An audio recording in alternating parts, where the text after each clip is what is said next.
ma'am. Ay, sorry. Sayang pala ako. Hello guys! Welcome back to my vlogs! For today's video guys is nag-umpisa ang araw namin ni Kuya na magpunta ng palengke para makabili na kami na pang breakfast at pang lunch namin. Medyo late na nga to guys kasi nga late na rin kami nakatulog kagabi. Super pagod. Kwento-kwento, tawa-tawa, tapos nag-food trip pa kami bago kami natulog kagabi. So yun na nga guys, naglalakad kami papunta palengke. Nakita namin to si Manon, nagtitinda ng taho. So sabi ko, for the go, kain muna kami kasi nga ilang taon na rin ako hindi nakakain ng taho. Kaya, ayan, kain guys, taho-taho.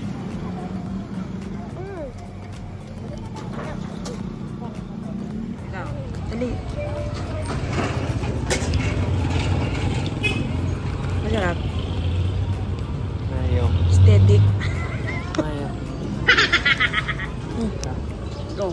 So yun na nga guys, after naming mamalengke, bumalik na kami sa unit para makapagluto na kami ng breakfast namin at makapaghanda na rin kami ng babaonin naming lunch papuntang Malate. Doon kasi mag-i-stay si Kuya sa Malate guys, ihahatid ko siya. Tapos na rin ako mag-i-stay para sasamahan ko siya, magbabanding kami bago ako bumalik ng Taiwan. So pinagluto ko ni Kuya ng omelette, egg omelette, pritong liempo ng baboy at saka bumili din kami ng salted egg. Yun na nga guys, after namin mag-breakfast ni Kuya, nagpahinga lang kami ng 2 o 3 oras. Habang nagpapahinga kami, niluto namin yung lunch na babaonin namin papuntang Malate bago kami gumayak at umalis. So yun na nga guys, nakagayak kami ni Kuya at nakaalis na kami ng unit. So nakasakay na kami ng jeep. Alam mo guys, tuwang-tuwa ako dito. Kasi nga naalala ko talaga yung experience ko nung nasa Pilipinas pa lang ako. Nagtatrabaho ako sa Maynila. Yung bang tipong malapit na yung sahod mo tapos wala ka ng budget. Promise, nagawa ko ito nung uupo ka sa likod ng driver. Tapos marami nagpapaabot sasabihin na, Mama, bayad po. Mama, estudyante, 2. Mama, senior citizen. Mga ganun. Ito, syempre, iisipin ng driver na nagbayad ka na, hindi pala. Kasi nga, ano yun, paabot lang pala sa mga ibang pasahero. So, yun na nga guys, nakababa kami ng jeep sa may EDSA. Hanggang EDSA siya. Tapos, umakyat na lang kami sa overpass ni Kuya. Lipat kami papuntang LRT station. Kasi magkarugtong yung LRT at saka MRT. Umakyat kami dun sa may banda sa MRT. Tapos, lulumusot kami dun sa LRT. Tapos, tuwa ko kasi nga, ang daming nagbago sa Pilipinas.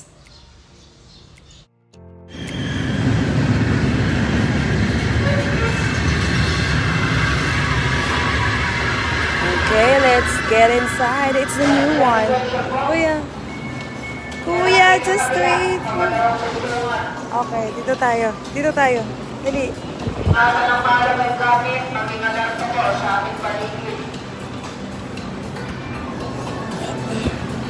Salamat po. Kuya. Thank you. At hindi na nga kami nagsayang ng oras ni Kuya. Pagdating namin dun sa dorm, inayos lang namin yung mga gamit. Tapos umalis na kami, nagpunta kami ng Tayuman. Kasi may hinatid kaming regalo ni Rolando sa mga old friend niya dun sa Tayuman. Tapos yun na nga, pagbalik namin, nakita namin tong yung tusok-tusok na street food sa Pilipinas. Kaya na-miss namin. So kumain muna kami ni Kuya. Nagbanding muna kami dito sa gilid. Ano lang siya guys, sa may Tayuman Station, sa may BPI, harap ng Jollibee.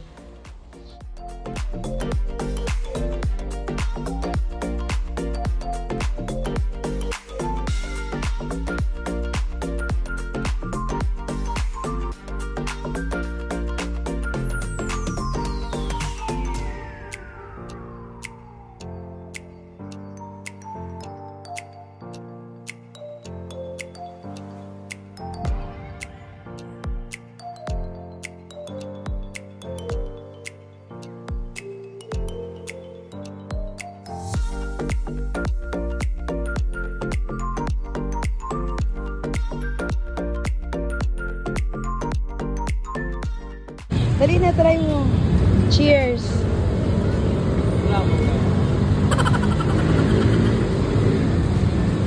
Sarap.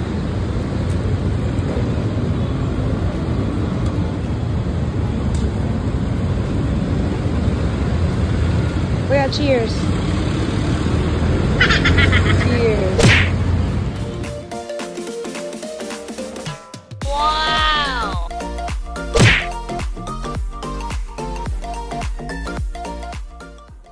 So yun na nga guys, after namin magmerienda ni Kuya doon sa may Tayuman Station na tusok-tusok, fishball, kikiam, ganon.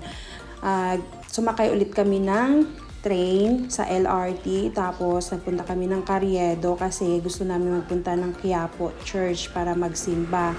At yun na nga guys, yan ang makikita nyo, iba na siya katulad ng dati na sobrang kalat, sobrang daming tao pag hapon kasi maraming nagna-night market yung nagtitinda-tinda.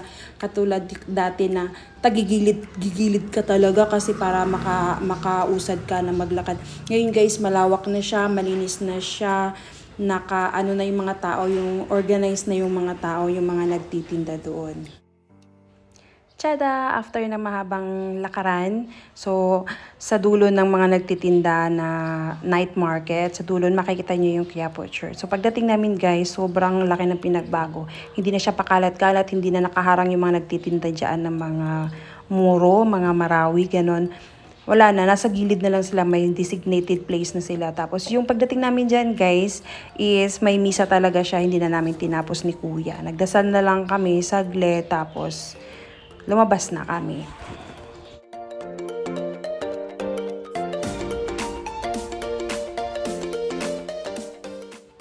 Tada! Last destination, Luneta Park.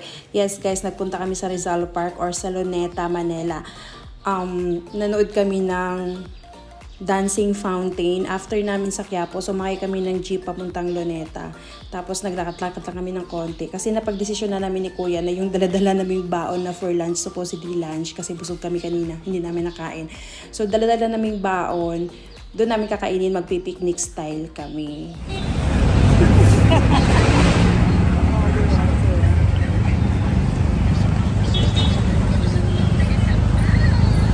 Philippines!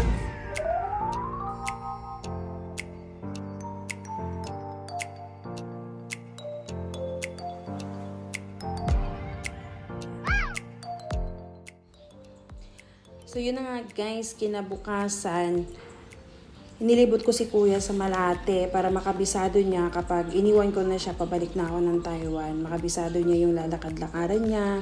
Nagpunta kami ng Robinson Malls, tapos inikot ko siya doon, nagbanding kami, picture-picture, video, tapos yun, kumain kami sa karinderya. Hindi ko na masyadong na-videohan yung iba kasi sinulit ko na yung banding namin ng anak ko kasi nga babalik na yung Inday sa Taiwan. So, ayun, banding.